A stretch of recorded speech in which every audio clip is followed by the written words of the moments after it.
6 январь. Кудайдын эрки биздин ага жакындашыбыз. Кудайга таза жүрөк жана бекем ишеним менен жакындайлы.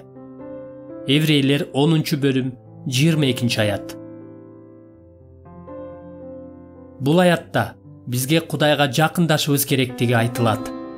Еврейлерге жазылган каттын авторунун негизги максаты же чоң каалоосу биздин Кудайга жакындашыбыз, аны менен мамилелешибиз, андан алыс болгон жашоого ыраазы болбошубуз.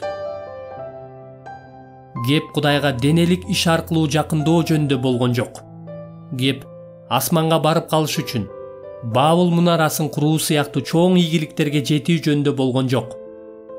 Кеп сөзсүз жыйын имаратына барыш керектиги же элдин алдына чыгып тоо кылыш керектиги жөнүндө болгон жок.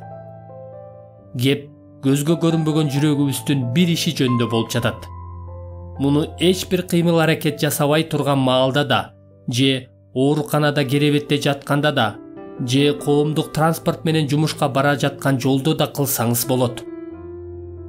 Жакшы кабардын маңызы ушунда.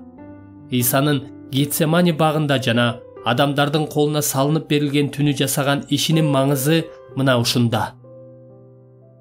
Кудай өзү бизге жакындаш үчүн укмуштуу жана баасы кымбат болгон иштерди жасады.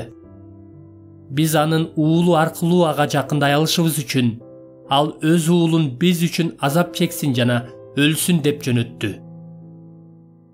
Ал өзүнүн улуу куткаруу планынын алкагында кандай гана иш кылбасын, анын баарын бизди өзүнө жакындатыш үчүн жасады. Ал эми ага жакындоо бизди кубанычка бөлөйт жана аны даңктайт. Кудай бизге муктаж эмес. Биз ага жакындабай койсок, анын бир жери кемип калбайт. Үч илтиктин ичиндеги мамиледе бакыт болуш үчүн Кудай бизге муктаж эмес.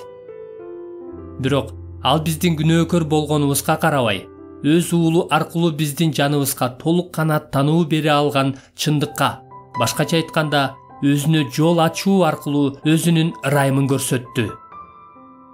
Сен мага өмүр жолун көрсөтөсүң.